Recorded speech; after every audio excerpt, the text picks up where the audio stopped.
নমস্কাৰ ফেচবুক লাইভলৈ আপোনালোক সকলোকে স্বাগতম। আজি ৰাতিপুৱা মই ঢেকিয়াজুলিলৈ গৈছিলোঁ। আমি সকলোৱে জানো যে 1942 চনৰ 20 ছেপ্টেম্বৰত স্বাধীনতা সংগ্ৰামীসকলে ব্ৰিটিছ থানাত পতাকা উত্তোলন কৰিবলৈ সিদ্ধান্ত লৈছিল।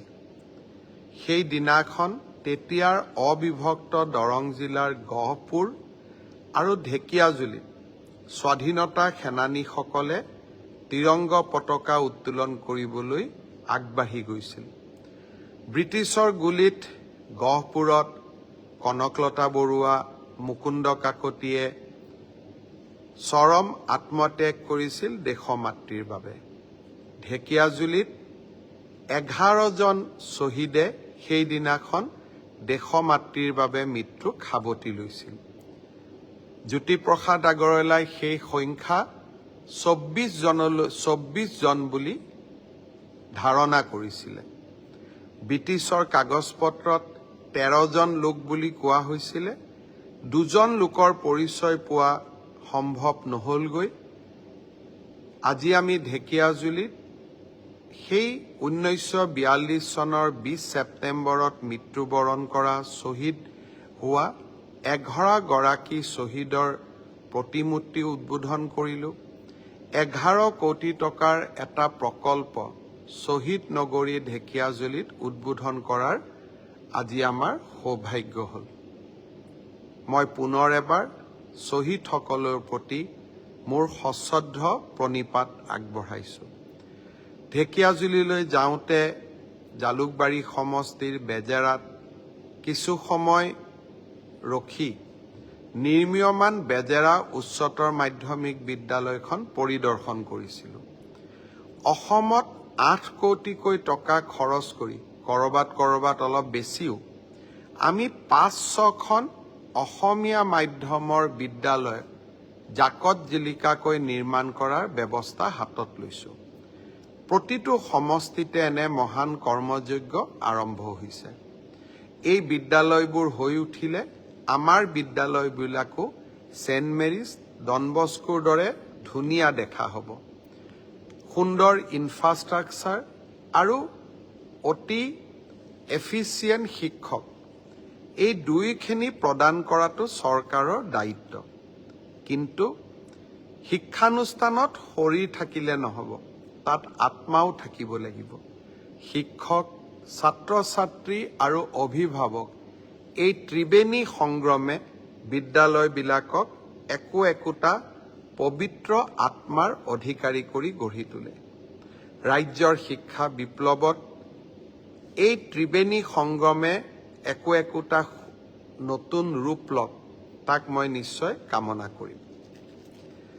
আজি ADRE আছাম ডাইৰেক্ট ৰিক্ৰুটমেণ্ট এক্সামিনেশ্যনৰ ওপৰত মই কেইটামান নতুন তথ্য আপোনালোকক দিব বিচাৰিছোঁ।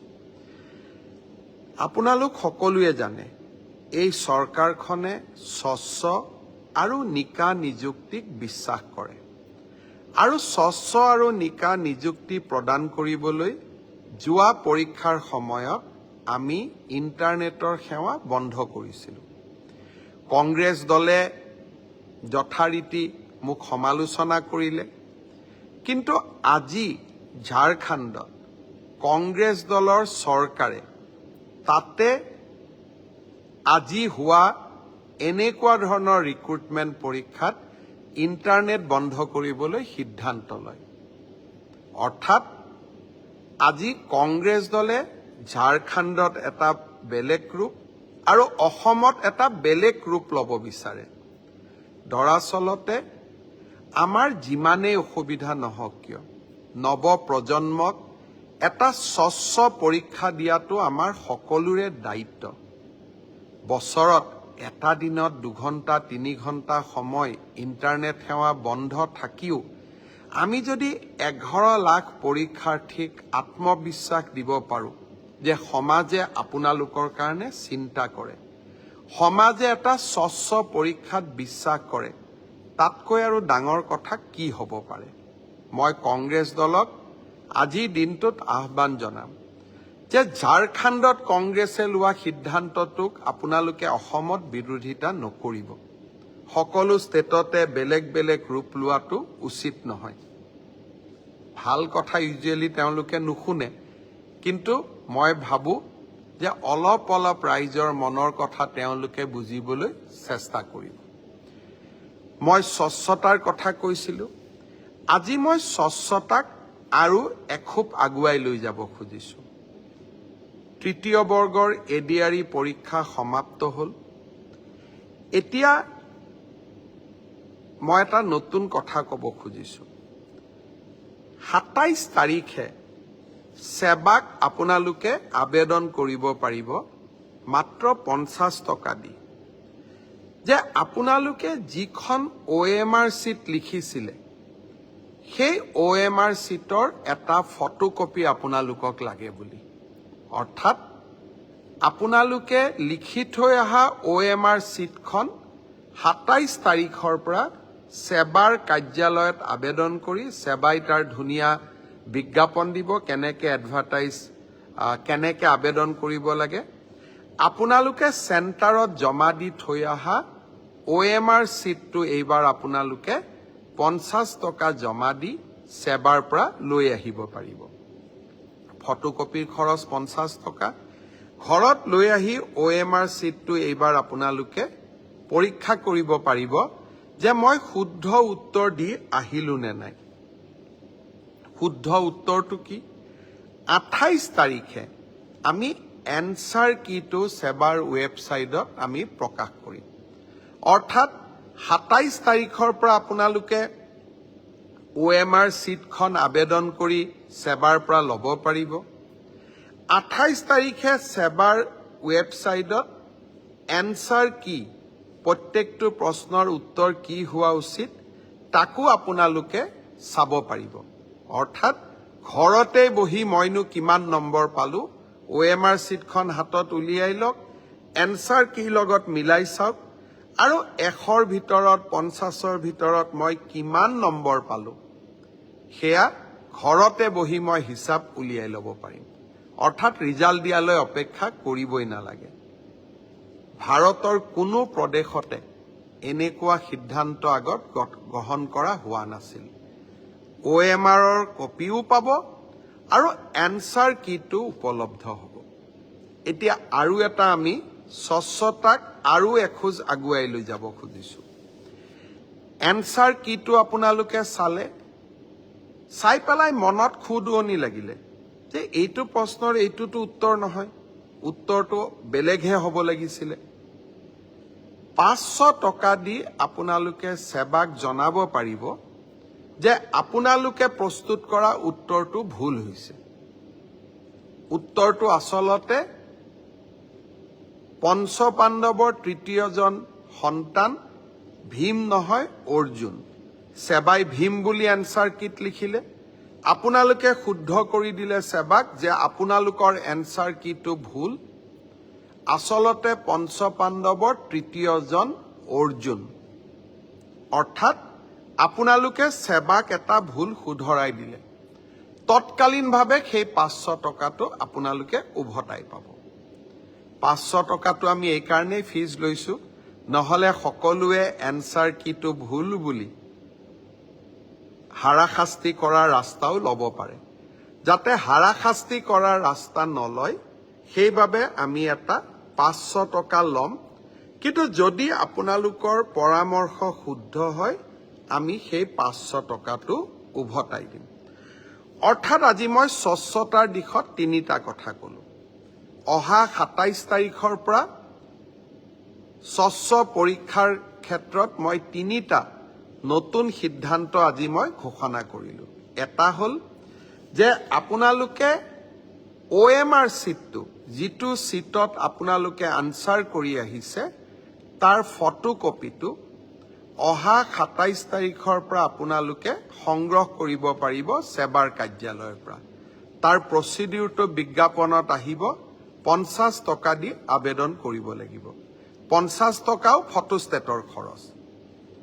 দ্বিতীয়তে ২৮ তাৰিখে আপোনালোকে এনসাৰ কিটো পাব। যাতে OMR আৰু এনসাৰ চিটটো মিলাব পাৰে আৰু এনসাৰ কিটোত যদি আপোনালোকে কিবা ভুল দেখে সেইটো আপোনালোকে সেৱাক জনাব পাৰিব 500 টকা দি আৰু আপোনাৰ পৰামৰ্শ বা আপুনি যেটো ভুল বুলি ক'লে হি যদি বিশেষজ্ঞসকলে সঁচাই ভুল বুলি কয় আমি আপোনাক সেই 50 টকাটো উভতাই 500 টকাটো আমি উভতাই দিম একাংশ পৰীক্ষাৰ্থীয়ে আমাক প্ৰশ্ন কৰিছিল যে OMR সিটত ফটোটো কিয় দিছে মই চালো অন্ধ্ৰপ্ৰদেশ মহাৰাষ্ট্ৰ আজিকালি সকলো ৰাজ্যৰ পৰীক্ষাত OMR সিটৰ লগত ফটোটো দিয়ে যাতে এজন পৰীক্ষাৰ্থীৰ নামত আন এজন পৰীক্ষাৰ্থীয়ে পৰীক্ষাত অৱতীৰ্ণ হ'ব নোৱাৰে আজি মই সেৱাৰ বিষয়াসকলৰ লগত কথা পাতিছিলো তৃতীয় শ্ৰেণীৰ OMR সিট ইতিমধ্যে বনোৱা হৈ গল ড্ৰাইভাৰ বা তৃতীয় শ্ৰেণীৰ আন পোষ্টৰ কাৰণে আপোনালোকৰ মনোভাৱক কাৰণ বহুতে কৈছিল যে আমাৰ আইডেন্টিটিটো ৰিভিল হ'ব পাৰে আপোনালোকে কোৱা কথাটো নিশ্চয় কিছু মেৰিট আছে হে ভৱিষ্যতৰ ৰিক্ৰুটমেন্ট পৰীক্ষাত এডিআৰইৰ পৰীক্ষাত OMR সিটত ভৱিষ্যতে ফটো লগোৱা OMR সিট ব্যৱহাৰ নকৰিবলৈ মই সেৱাক পৰামৰ্শ দিছো তেওঁলোকে মোক কৈছে যে স্যাৰ 29 তাৰিখৰ পৰীক্ষাত এয়া সম্ভৱ নহব কিন্তু নৱেম্বৰৰ পৰা যি অক্টোবৰত যি আমাৰ পৰীক্ষা হ'ব তাত আমি OMR সিটত ফটো নাৰাখো অৰ্থাৎ এইখন চৰকাৰক কোনোবাই ইতিবাচক সমালোচনা কৰিলে ইতিবাচক পৰামৰ্শ দিলে তাক গ্ৰহণ কৰাৰ সততা আৰু সাহস আমাৰ আছে কাৰণ মই সদায় বিশ্বাস কৰো মুখ্যমন্ত্ৰী বা চৰকাৰ ৰাইজৰ ওপৰত নহয় মুখ্যমন্ত্ৰী বা চৰকাৰ ৰাইজৰ তলত শ্ৰদ্ধাৰ ৰাইজ ফিক্সিংক লৈও কেইটামান সমস্যা বিশেষকৈ নলবাৰীত এটা সমস্যা দেখা গৈছিল আমি এইকেদিন নেশ্যনেল ওমেন কমিশন আৰু বিভিন্ন কেন্দ্ৰীয় চৰকাৰৰ পৰীক্ষাত ফ্ৰিস্কিং কেনেকে কৰে তাৰ বিষয়েও আমি আলাপ আলোচনা কৰিছিলো সকলোৱে এটাই উত্তৰ দিছে যে যদি সেম জেন্ডাৰৰ মানুহে সেম জেন্ডাৰক ফ্ৰিস্কিং কৰে তেতিয়া তাত কোনো বাধা থাকিব নোৱাৰে অৰ্থাৎ মহিলাই যদি মহিলাক ফ্ৰিস্কিং কৰে পুৰুষে যদি পুৰুষক ফ্ৰিস্কিং কৰে তাত আপত্তিৰ কোনো থল নাথাকে আজি আমি ষ্টেট ওমেন কমিশন মহিলা আয়োগ আৰু বিভিন্ন পৰীক্ষাত গ্ৰহণ কৰা ব্যৱস্থাৱলী সম্পৰ্কে আজি আমি পৰ্যালোচনা কৰিলো পৰ্যালোচনাৰ অন্তত আমি এইটো সিদ্ধান্তত উপনীত হলো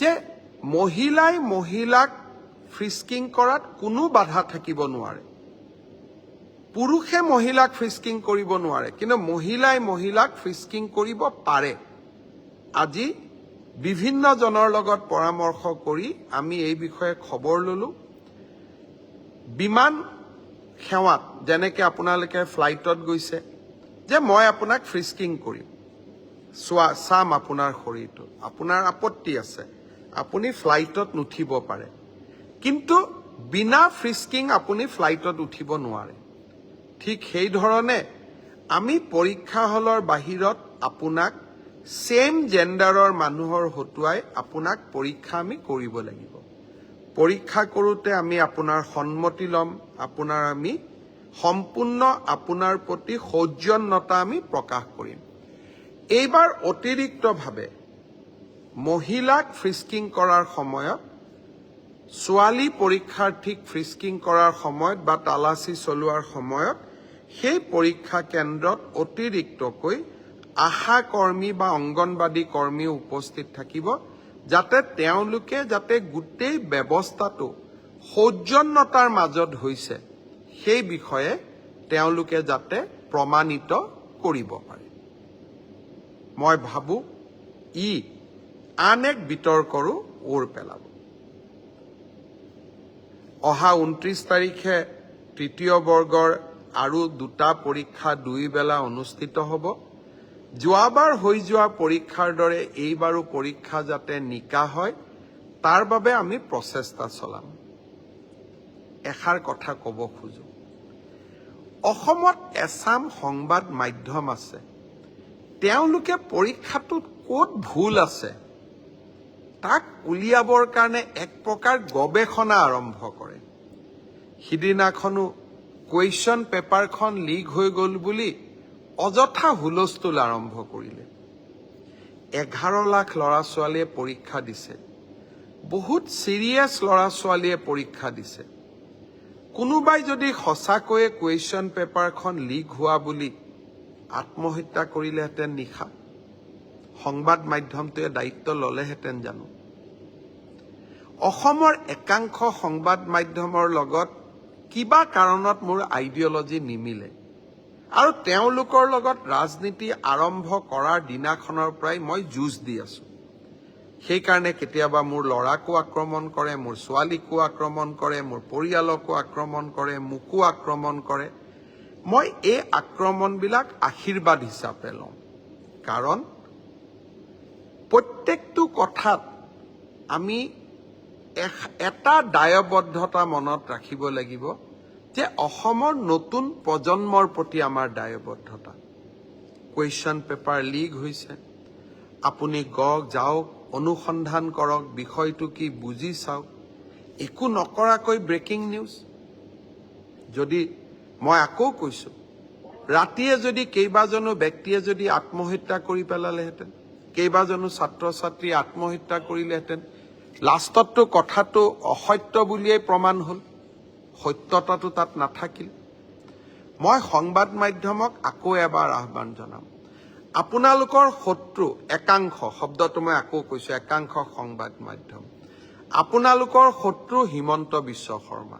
মোৰ লগত আপোনালোকে যুঁজক, মোক যি লিখে লিখক। অসমৰ নতুন প্ৰজন্মক আপোনালোকে তেওঁলোকৰ যি আশা আকাংক্ষা তাক ধূলিস্যাৎ কৰিবৰ বাবে চেষ্টা নকৰিব। এটা স্বচ্ছ আৰু নিকা পৰীক্ষা পতাৰ বাবে টেটৰ নিযুক্তিৰ পৰা আজিলৈকে মই অহৰহ সংগ্ৰাম কৰি আহিছো। কিছুমান চাকৰি পোৱা ল'ৰা ছোৱালীয়ে কয় আমিতো মেৰিটত পালো। এই মেৰিটত চাকৰি দিবৰ কাৰণে টেটৰ পৰীক্ষাৰ সময়ত সেই সময়ৰ মুখ্যমন্ত্ৰীৰ সৈতে মই যুঁজিবলগীয়া হৈছিলে, দিল্লীৰ পৰা মাদানী পৰিয়ালৰ সৈতে যুঁজিবলগীয়া হৈছিলে, আৰু সিদিনা এডিআৰই পৰীক্ষাটো স্বচ্ছ কৰিবলৈ একাংশ লোকৰ সৈতে মই যুঁজিবলগীয়া হৈছে। মই আশা কৰিম যে 29 তাৰিখে আপোনালোকে ডাউনলোড কৰিবলৈ সক্ষম হ'ব। শ্ৰদ্ধাৰ ৰাইজ, আজি এডিআৰই পৰীক্ষাৰ বিষয়ে বিশেষকৈ ক'লো।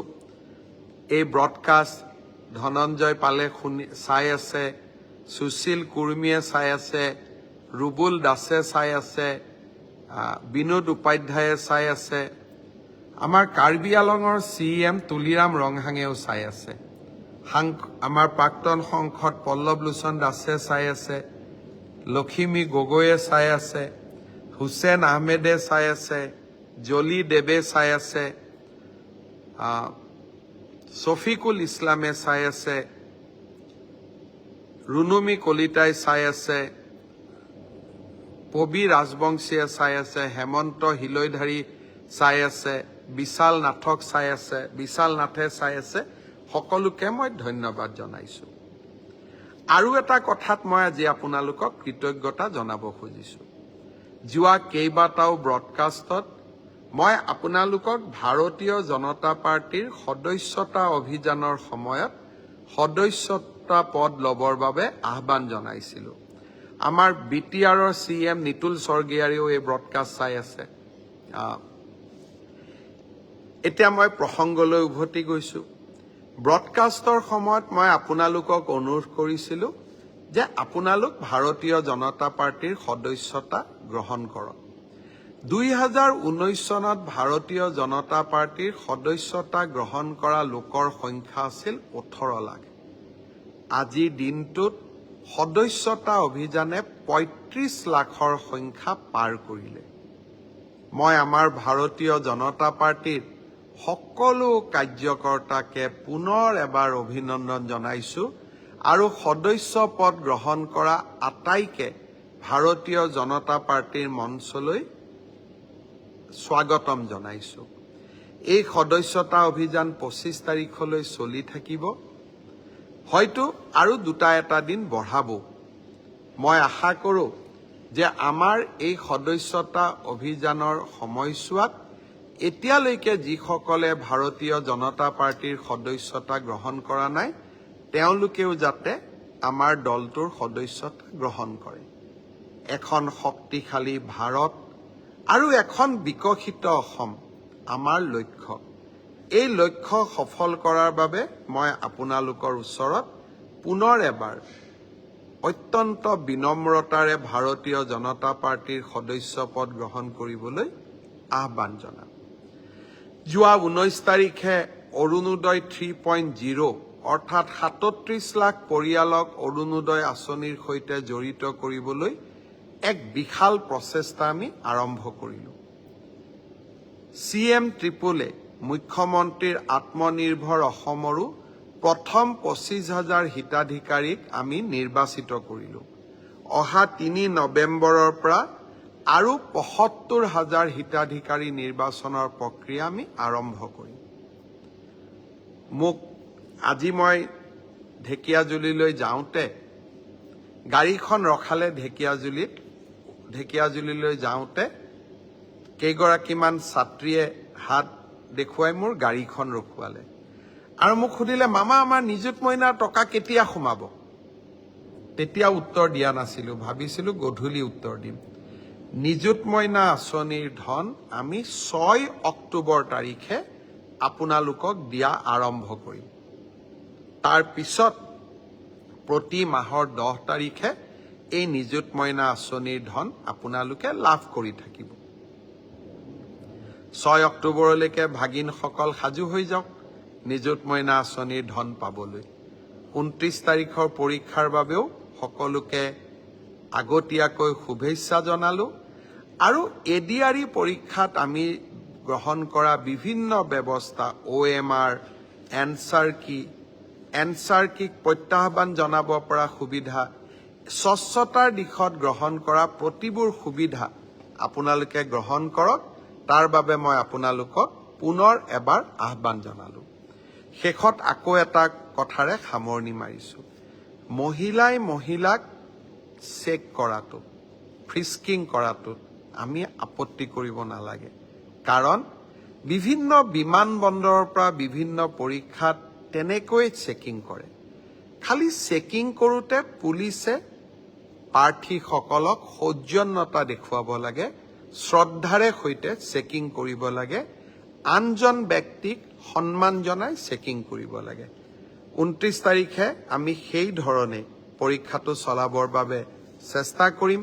পুনৰ এবাৰ আপোনালোকক ধন্যবাদ জনালোঁ ব্ৰডকাষ্ট লাইভত চাই থকা আৰু পিছত যিসকলে চাব সকলোকে ধন্যবাদ জনালোঁ।